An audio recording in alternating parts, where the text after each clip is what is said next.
Assalamualaikum warahmatullahi wabarakatuh. Nama saya Putri Ardiani dari kelas 12 IPS 3. Saya ingin mempresentasikan hasil kerja saya, yaitu merangkum beriman kepada Qadar dan Qadar.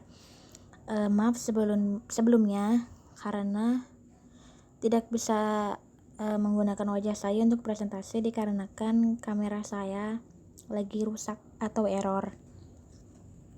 Mohon dimengerti. Jadi yang pertama, pengertian beriman kepada Qadar dan Qadar. Pengertian Qadar secara bahasa yang berarti hukum, ketetapan, dan kehendak Allah. Qadar itu menetapkan seseorang lahir dan mati, menentukan jenis kelamin, menetapkan matahari terbit. Sedangkan Qadar secara bahasa diartikan sebagai sebuah ketentuan atau kepastian dari Allah. Qadar menentukan laut pasang surut dan orang bodoh menjadi pintar. Perbedaan Qadar dan Qadar, yaitu kalau Qadar itu keputusan atau hukum yang tertera dalam Quran surat An-Nisa ayat 65. Sedangkan Qadar yaitu ukuran yang tertera dalam Quran surat Ar-Ra'd ayat 17. Di sini ada dalil atau hadis dari Al-Quran, yaitu diriwayatkan dalam hadis riwayat Bukhari dan Muslim. Rasulullah SAW bersabda, sesungguhnya seseorang diciptakan dari perut ibunya selama 40 hari dalam bentuk nutfah, 40 hari menjadi segumpal darah, 40 hari menjadi segumpal daging, kemudian Allah mengutus malaikat untuk meniupkan ruh di dalamnya dan menuliskan 4 ketentuan, yaitu rezeki, amal, ajal, dan kehidupan sengsara atau bahagia. Di sini ada kewajiban beriman kepada Qadar dan Qadar. Di sini tertera hadis kewajiban beriman kepada Qadar dan Qadar, yaitu siapa yang tidak ridho dengan qadaku dan qadarku dan tidak sabar terhadap bencanaku yang aku timpakan atasnya, maka hendaklah mencari Tuhan selain aku. Hadis riwayat At-Tabrani.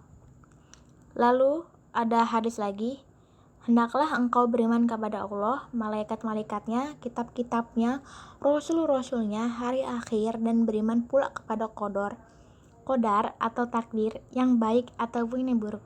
Hadis riwayat Muslim.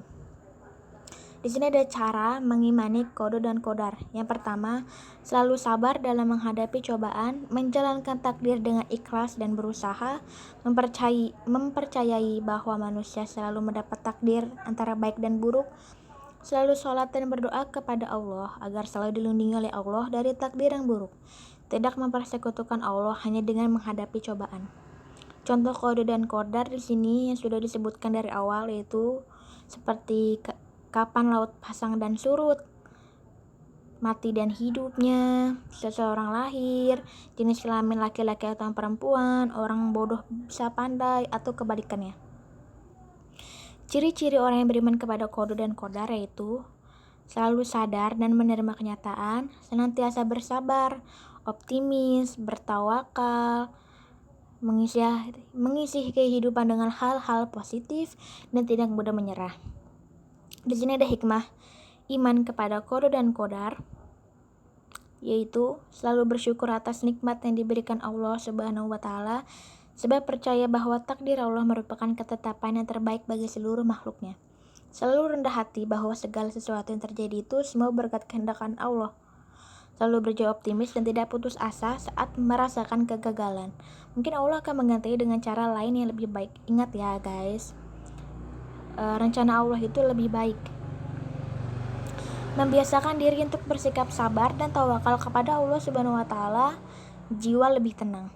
Dan yang terakhir, fungsi iman kepada Qadar dan Qadar yang tertera di sini, seperti mendekatkan diri kepada Allah Subhanahu wa Ta'ala yang tertera dalam Quran surat Al-Hadid ayat 22, mendidik manusia untuk senantiasa berusaha atau berikhtiar, Quran surat Ar-Ra'd ayat 11 dan An-Najm ayat 39 dan 42. Mendidik manusia untuk senantiasa sabar dan tawakal yang tertera dalam Quran surat Al-Baqarah ayat 155 sampai 156 dan Ali Imran ayat 159. Mendidik manusia untuk tidak bersikap sombong atau takabur yang tertera dalam surat Quran surat Al-Luqman ayat 18. Mungkin segitu saja, kurang lebihnya mohon maaf. Wassalamualaikum warahmatullahi wabarakatuh.